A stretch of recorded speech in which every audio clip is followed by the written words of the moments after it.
and gentlemen, we're back in business, and welcome to Berlin, Germany for week 3 of the LEC.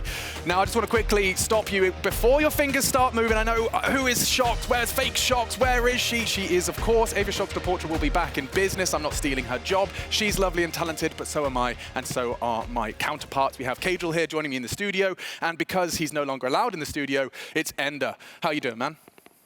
That's my shirt! Oh, I knew he was going. Okay, we're getting that right out of the gate. We talked about this backstage, oh, didn't we? No. Okay, he's actually, like, this is a genuine surprise. He hasn't seen this. I was offered Ender's shirt. I walked in. They were like, Ender didn't want this, clearly. He rejected it. He didn't take it with him on his adventures. Honestly, it looked way better on you than it ever did on me. Oh, so stop it, you. You're good to rock Stop it, you little This is charmer. mine and Ender's first time on the desk together, but he's all the way over there. Oh, okay. Well, you're kind of close, in a way.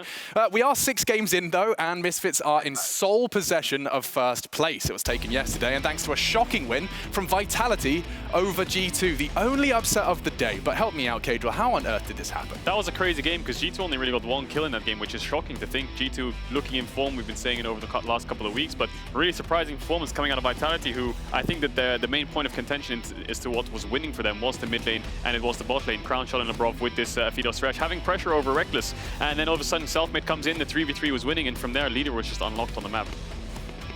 Oh yeah, in those team fights, Leader was an absolute monster. Selfmade had some fancy plays on the Lee Sin as well, and it was super fun to see Leader on one of those control mages. You know, Ryze, he's no stranger to the pick. It's the 6th most played champion all time. But to see him show it on the LEC stage and then beat down on G2, that's exactly what you want from Vitality, to show off more styles. Yeah, and I think the most impressive thing is if you look at G2 and they have their happy little losses, that they like to call them, then they tend to throw the game in sometimes, right? But this victory for Vitality, they beat them in lane phase and they beat them in team fights, which are 2 big factors for me. Yeah, and this is the same Vitality that we were just talking about, having a tough start. 3-3 currently in the standings, and it is a conversation that I think is one that we'll keep checking in with. The volatility of Vitality. How can they go beating G2, and yet you're telling me they've had losses earlier in the weeks to the lower half? The lower half of the team, yeah.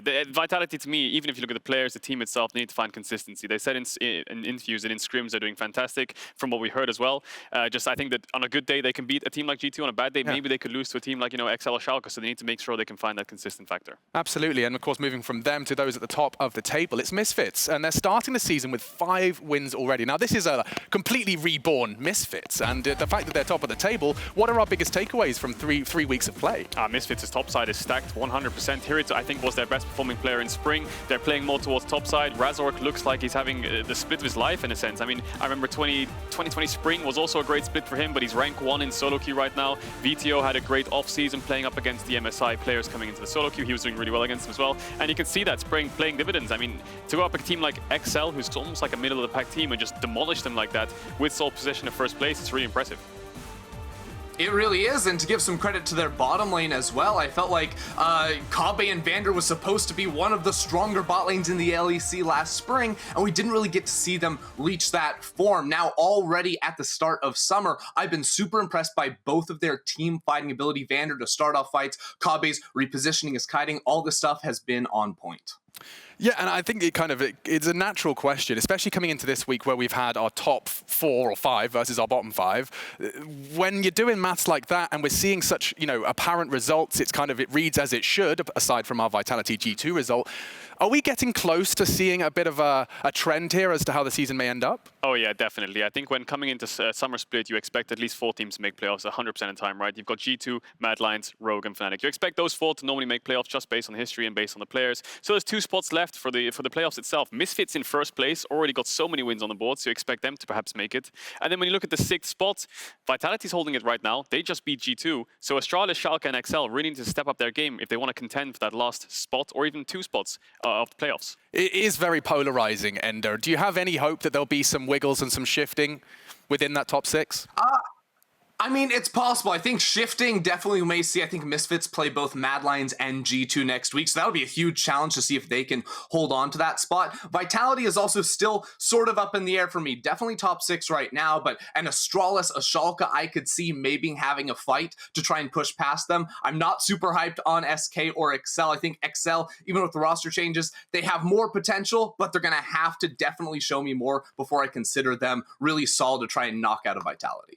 Rock and roll. Well, while we are in the LEC, running around, having fun, across the globe, new teams are getting ready to destroy us at Worlds. So you've been checking in. I saw you even watching LPL yesterday, in fact, this morning. So let's try and break down the meta. Let's dip our toes into the other sides of the pond. And it does seem apparent there is some clear meta shifts across the globe. Yeah, so on the left, we've got LCK. On the right, we've got LPL. Now, a lot of these champions overlap with the LEC. You know, if you look at the Kali, Ezreal, Lee Sin, these are all picked in the last couple of weeks of European play. But if you look at this one champion, Set, I think Set hasn't seen that much play in Europe, but when you look at it in the LCK, it's having so much success. 25 wins, 15 losses, so many games played, 40 games played on that champion itself, and I think this champion brings so much to team fights that maybe Europe wants to start picking it up in such a skirmish-heavy meta. Having something that can give so much frontline, so much damage, and buy so much time for your team as well is really impressive to see. And in the series, up against T1, Nongshim, I think it was Gory on the Set, actually just solo kills FLICKR. A level down with no ultimate, and I think he had stellar performances on the Set. Lots of people are picking it up,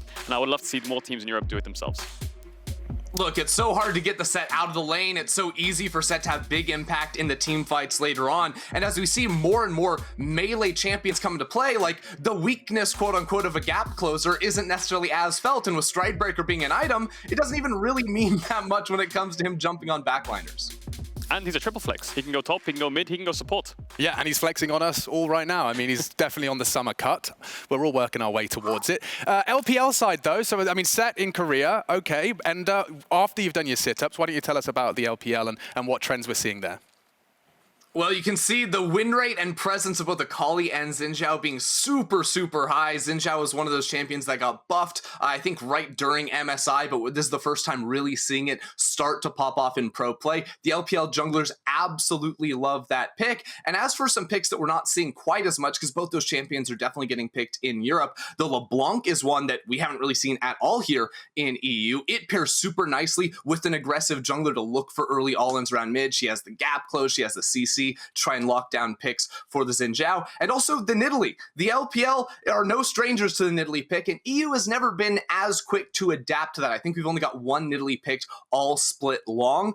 So these are the picks that you're going to end up probably seeing. I mean, maybe some meta shifts, but we're probably going to end up seeing later on in the year. And Europe will have to see if they end up adapting or go in with their own picks. The Gwen, the Thresh are the ones that we love that aren't as popular around the world. Yeah, I think there's a lot to learn from an outside perspective from all these regions, right? The way that they deal with the actual meta state right now, lots of skirmish-heavy fights. Europe likes to go to Azir, they like to scale, take a step back, avoid the fights, and then come in at 3 to 4 items. Whereas things like regions like the LPL, LeBlanc, more assassin, more playmaking, more mobile, and harder to deal with. So that, I guess that is kind of exciting, right? That we've got a state in the meta where you can kind of pick your poison, pick your play style, and they are both synergizing and can compete. Every region is just dealing it with different ways, and we'll have to see how the meta evolves in general. Love it. I love that there isn't a set script yet in this patch, and of course it is going to be changing very shortly, but this week we are still on 11.12. Summer has arrived, though, and that means one thing. Not only am I stealing Ender's shirts, I'm also getting excited to flip some burgers. We're getting ready to grill some over on the Barbie, so let's start flipping or not. We're going to put a clip up on the screen, and it's up to the experts to decide if the team should burger flip or not. It's a fun game. Play along at home if you want. I'm going to be picking the brains of Ender and Caedrel. So let's start with our opening clip. Where's your stuff?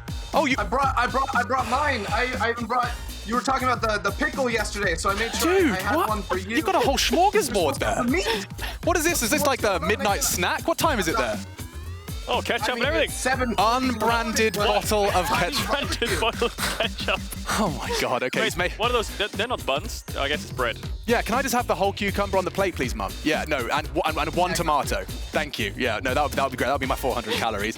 We're supposed to be playing a game. Anyway, my question is, should blue team burger flip the Drake? Let's take a look at the clip. We're going to pause it, and we will decide as a unit, as a squad.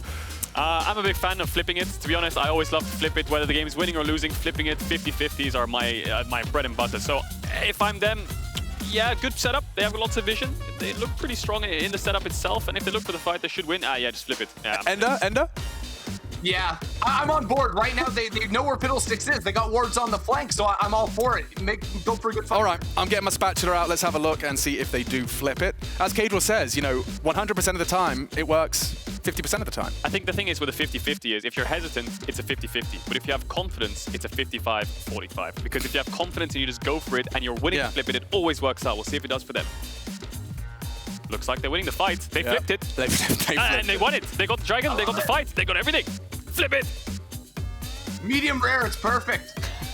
Actually legit. Okay, so consider that flipped. We do have question 2. Next up, we have a team fight first to set the stage. Once this ends, we ask, should blue team start Baron? Let's have a look. We'll work it out as we go along. Okay, will they start Baron? Friction in jungle vision. A lot of red's vision. It's going to be a team fight here. They get a hook onto the Thresh. That guy's just dead, so you're going to have a numbers advantage. We'll see how the fight progresses. I think we all know where this game is from, but we'll see what happens. As the cannon comes in, 2 members dead. Now, the thing is, when you have a numbers advantage like this, and you're winning the fight, and the Orianna dies, and it's 5 versus 2, math tells you to flip it, right? It's 5 versus 2. Math always tells you to flip it, so regardless of what happens, I would say flip it. I see. No, it's pausing now. Okay. Ender, what's your thought process? I mean, my thought process here, knowing a little bit of the scripts, is that there's still a Varus in the game. There's a rumble. Equalizer isn't that long of a cooldown, and you're not that tanky over on the blue team side. So if you're going to go for this one, you might have to look to turn, because if you stick too long in the pit, you're going to get chunked out. I think we all know the context of what's about to happen, so I would say, yeah, don't flip it. You might face a Varus and a Rumble ultimate, just like Ender said. So we'll see what happens, but they are going to start it up. It could be 4 versus 2. I do think they might be in trouble. In fact, Trouble actually educated us on exactly this yesterday. So if you were paying attention, like I was, I think we've seen this one before. Yeah, the cannon's too far away, so attacking the 3v2. We'll see what happens. 3 members stacked up in the pit. Varus Q's gonna hurt. Rumble ult's gonna hurt. Oh, no, no, no, no. Oh, no, he dies. So what's gonna happen to the Baron? Oh, they stole it. So that was a 2v5, I guess? 2v4-ish. 2v4, we'll call it for 2v4. Okay, finally, we have a potential base race on our hands. Should the blue team reset or keep going with the Ziggs? Where does the burger land? Who's throwing burgers? Leona's definitely involved. Wow. We are zoomed out here, so we'll see what happens in the clip when it rolls. But I'm all for flipping burgers. This is a whole new game. It's a little sneak peek of Project Z. It is indeed. Well, this one... Well, blue team's base is just completely open. Like, there's no towers to defend it. Ziggs does push pretty They have Baron buff, though. I feel like red team, they're recalling enough people, but the minions are really slow for red side in the bot lane. Yeah, they have Baron buff, so they should send 1 member to just clear the wave, and then the rest of them should just be able to end through top. I think the 1 member could be Ziggs, could be Volibear, Ezreal, so someone base to clear the wave and then cancel the bases. Yeah, blue team should BURGERFLIP the base race, but play it good. Yeah, it's like LeBlanc, Senna, Tom Kench in the base for red team against Baron minions, so they can't like cut the wave or try pretty much anything. I think blue team goes for it. Flip it all day. Flip it, all right, we've got the call. The analysts are agreeing for once, which is nice. Actually, you've agreed every time with the burger flip, which does make a nice change of pace. Great minds think alike. They do indeed. We'll see if the blue team can execute it though, because there's a Jace in the base. And even a broken clock is right twice a day. We'll keep an eye out on that. Looks like they're not gonna get it. Someone should have based. Someone should have based and cleared the wave. That was... Ender's got his spatula. If you recognized it, extra brownie points to you. Apparently that was from the LCS, and you'll be seeing, I think it was Immortals versus TSM. I think I'm so smart. Yeah, it was. Yeah, that was all me, bro. Look at me. That was all me. It's all in the head. Definitely not a voice in my head. There is that too. Ender, you're going to work on your cheesy cucumber. I'm going to talk about the schedule. We'll see if the teams will flip some more burgers tonight as we do continue with week 3 of the LEC. And I want to pull back to the Vitality boys. Do we think they can pull off another upset versus the Mad Lions? I mean, this is coming up, where is it? 4th in the day. We've got a lot to look forward to at the end of the day, really whetting our appetite for that match of the week. But this volatility, they've just taken down G2. Is it even going to be considered an upset if they take down Mad Lions? It's hard to say with Vitality sometimes, right? Because they had a shaky first 2 weeks, but now they've beaten G2, which is a staple, right? G2 obviously looked in form, so it's a really big win for them. I think that if they take down Mad Lions here, we can say that, you know, Vitality are finding some consistent form. They can take down top teams, and what we expected at the start of summer is coming true. And they are a strong team, so this is a big game for them. I think taking them down could be huge. And then losing to them and really struggling against Mad Lions would just tell us again, very ups and downs for this team. Yeah, and I'm also just personally really interested about the fact that they've, you know, we spoke to their staff yesterday. I felt like I learned a lot with that interview with Law and just learning that the Vitality support structure that I know, they're like super nerds about it in Counter-Strike with 400 members of staff behind the Counter-Strike team. It sounds like they're going a similar way in terms of giving these players, these talented pound-for-pound players, the right structure around them. Now, throughout LEC history, Fnatic and G2 have dominated the opposition. But in spring, we saw the rise of the new era that ended their reign. Now here we are in summer. The LEC Titans have returned to reclaim their status. And tonight's match of the week could be a sign of what's to come.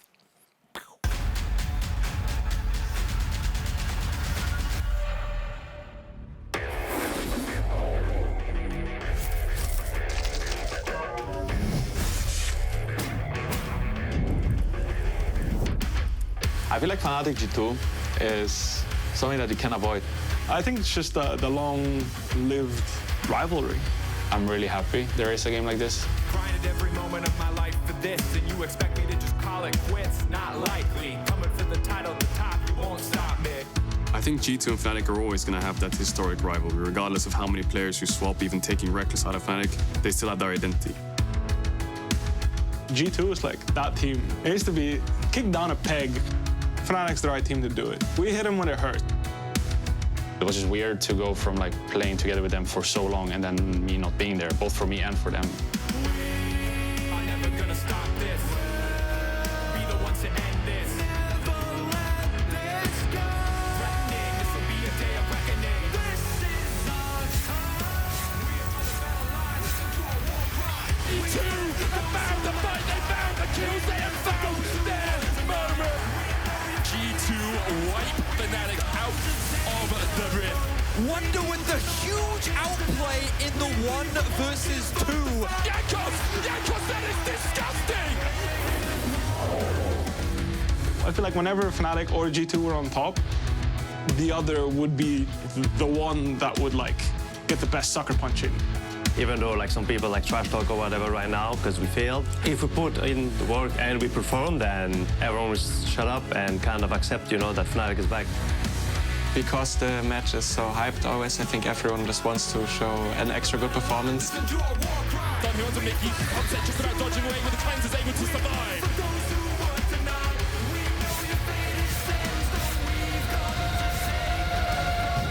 Oh my god! There's no way you should be able to hit that! Keep healing. You have it. HYLISSANG there as well. Look at the damage. It's Fnatic. They find the fight. G2 overstep and Fnatic strike. It's 3 kills for Fnatic. Another 2v2 kill of Upset and HYLISSANG. The 1,000 Pierce Bear.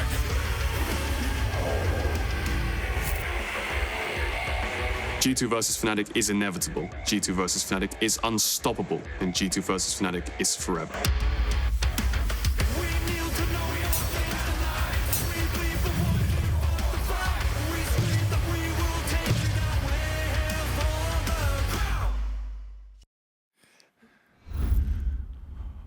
Ah, yes. I do think this is the very best way to separate G2 and Fnatic, other than, of course, an arm wrestle between Carlos and Sam Matthews. I think that would be, you know, maybe a 5-round MMA match. The best pose, though. Dude, I don't know what, like, did they just say, Reckless, could you just look like you're ascending to heaven for a moment? Thank you so very much. And they're doing it as well, but you can't. He is? Oh, good. I don't have enough space. I can't do it. You can only do sight gags. That's all you've got. But the 2 most dominant teams in LEC history, there is always a lot at stake in this matchup. And I think we have to start trying to pick and prod at some specifics. It's not easy when there's so much history and so many talented players. But let's go for the bot lane today. Just completely out of nowhere, obviously. But these bot lanes obviously very influential when it comes to these head-to-heads. Oh yeah, definitely. Upset and HYLISSANG and Spring will be the best performing bot lane in the league. And then if you look at Summer again, their form's keeping up 2v2 kills across the board, and they're the most dominant lane phase bot lane we've got in this league. You look across the board, you've got Mickey X and Reckless. I feel like they've been struggling a lot. Lots of 2v2 kills against Rogue, even against Vitality, struggling here and there. So I feel like this is where both teams want to focus. This is where both teams will find success. And I think that there's going to be an explosive matchup in the bot side of the map. Yeah, and just the idea of also the fact that Reckless is up against a new Fnatic bot lane, like the man who stepped into his shoes. It's happening again, head to head. Narratives. Yeah, well, there's ego there as well. Yeah, you know, I think there's a lot of points to be proven. And outside of course, that bot lane, HYLISSANG, with his very unique flavor to League of Legends. Ender, let's focus on the jungles a little bit. BWIPO's back, and how do we feel that head-to-head's going to shape up with Jankos? I mean, I feel like BWIPO's been playing very well all split long, and Jankos, in a way, was kind of my weakest link in a way. Had some stumbles in spring when you compare him to the 2019 Jankos that absolutely dominated everyone, and yet, the first couple weeks of the season, he has been back as the Rock for G2. Last split, Reckless was the Rock. Well, he died 2v2 against Hansama and Trimby just last week. So what does Jankos do? He pitches the tent in bot lane, and he does not leave. He's looked a lot more comfortable comfortable on the Xin Zhao as well. That champs looked excellent. His Rumble also looked pretty solid just last weekend. So for me, Jankos has stepped up in a big way and is a real challenge here for BWIPO in the jungle. Oh yeah, definitely. Especially when both these junglers like to play through bot side. I think Reckless and Upset have so much jungle proximity to their jungler in terms of where their jungler puts priority. And we'll see both junglers try to fight towards the bot side, make sure they can look for these early bot dives. BWIPO obviously very notorious for playing around HYLISSANG just in general, and we'll look for bot dives, we'll look for aggressive plays on the bot side of the map, and we'll look to bail out when he needs to, similar to Jankos. So this is where both teams will focus, which is interesting, because if you look at the meta right now, it's very top-side focused. Misfits, for example, even in the LCK, LPL, there's also top-side fighting, but for these teams specifically, bot lane's where it's at. Absolutely, and I do want to kind of start just getting an idea about where your prediction would go for our match of the week. Like, is there a team that you're flying the flag a little more than the other? I would say G2, but given their loss yesterday and how hard Vitality actually beat them, I wonder if that either gives them a reality check or that's actually just the realism of what's actually happening right now in the league. I would still go with G2. I think that despite the bot lanes in the jungle, I think Caps is someone you can never really doubt, and Wunder as well, really powerhouse solo laners for G2, which we even saw against Rogue, I believe it was. Wunder just 1 versus 3, 1 versus 4 alongside Mickey X and Jankos, who were like his supportive players in that fight. Yeah, and Ender, I'll be hearing your thoughts a little later in the day for that match of the week. For now, BWIPO and HYLISSANG have played a lot of these matchups over the past years, so why don't we go ahead and take a look at the very best games versus G2. My favorite memory was when I played Jax against G2 in the 2019 Athens finals. And I jumped on Perk's head in mid lane. Like, I just saw him and I just made a wild guess that he was alone, and he was alone, and I murdered him right there and then. And it was like, I knew when I got that kill that I won the game for my team, and I was like, that was it. You know, like, that was the play. That's definitely my favorite memory. I think my favorite memory about the G2 Fnatic rivalry is when me and Reckless backdoored the Nexus, and we kind of run from Baron to enemy base, and we were both very committed, and we knew what's gonna happen on the map, and we both went to the Nexus, and we were both trusting each other, and we kind of destroyed it. All right, I know you guys are used to it, but for me, the fact that Hilly and Reckless used to be hitting Nexuses together and going all in, and now they're going up against one another. I love a bit of drama, and it works for me. But fellas, that was what their favorite memories were from the head-to-head. Let's quickly poke and prod at yours. Ender, do you have anything at the top of your tip of your tongue? I do, and unfortunately, HYLISSANG stole mine, but I've had the pleasure of casting a lot of really insane Fnatic G2 games, so I'm actually going to rewind back to 2019 Summer Split Playoffs Round 2. It's a best-of-5 between the two teams, and Fnatic are up 2-0, and they're smashing in Game 3, and what happens? Mickey on his recon, like, camps out in the enemy jungle, gets this monster flank off, starts a team fight that G2 are able to win out, and they end up going and committing and completing the reverse sweep. So that one, for me, was awesome. I think mine's not really an in-game related one. It was when in the summer finals in Athens, I think it was the same year, I believe it was, or it was, yeah, I think it was the same year again in Athens. Yeah, same year. When G2 won against them on stage in the finals, in the 5-game series, they won the game 5. Jankos stands up and screams so loudly that he actually passes out for a second. I think it was like in Black Star. I remember he kind of fell over and then he got pulled up by Wunder, and then they were celebrating together. So that was really funny to watch. Yeah, and what incredible personality as well. You have to be a certain type of person to be roaring after a 5-game. Yeah, oh, absolutely, absolutely, and controlling them for the whole series until that point. He has to let it all out in one big burst. Now, SK Gaming, this is a different topic. Away from our match of the week, SK went from playoffs in spring to a 6-game losing streak in summer. And it all happened with some highly controversial roster moves. Eyebrows have definitely been raised, and with what, 0-5 on the standings, 0-6 looming, there's a couple of nails already kind of on the coffin. Yeah, already 0-6. It could be 0-7 after today, so if they lose the game. And I think that there's so many questions around this. I mean, me and Dracos went through it on Euphoria a lot. Him especially kind of went in on SK a bit because you changed out your mid because Blue has health problems, obviously. Yeah. Then you roll swap your best player in spring that actually clutched out so many games to get you to playoffs in spring to 6th place, and you put him in the jungle, and all of a sudden you're swapping into your head coach, then you're swapping in your academy support, and you can never really find consistency in the roster. These players can never mesh well together or find any consistent factors if you're just role swapping every weekend, right? And then on top of everything, they can't find any success. Nothing's working for them. The only real thing that I think is working for SK right now is Genax is good in team fights, but to get to that point, it's so hard because SK is already down 4 to 5k gold before that even happens. Yeah, and it's interesting. Ender, I'd love to hear your thoughts on this. It just seems like there's no chance for these players to really put up some resistance when there's a new player coming through the door every week. Well, it also just feels like there wasn't a cohesive plan, like bringing in your head coach and then immediately getting rid of him after 2 weeks. Like, even if that didn't work, like, what was the thought process there? I don't feel like I've gotten good enough reasoning out of SK, and there hasn't been any proof of why it should work in their actual gameplay on stage. And on top of that, even if you do think, okay, we move around these players, Treats was super good on these engaged supports, let's put him in the jungle so he can play more of his Jarvan. Sure. Well, then why are you doing that when you're destroying your style of your team, when you have to restart your entire early game plan? Because when SK was looking really good last season, it was usually Jesu and Treats on aggressive bot lanes dominating and then moving that around the map. Well, now you don't have that same lock-in of a power duo on the bot side. You have a new jungler that maybe doesn't have the same way of playing the game. So your entire style and everything you've learned to develop through spring is thrown out the window. Yeah, and just to take a bit of a pivot, just because I'm naturally curious, and it was a conversation that came up in the green room yesterday, for Lilip, right? This is his debut in the LEC, and for anyone that's pursuing a professional career in League of Legends, I imagine that email is impossible to deny. But my question to you, Caedrel, is you've played for many years, and you've seen the contract, you know the process.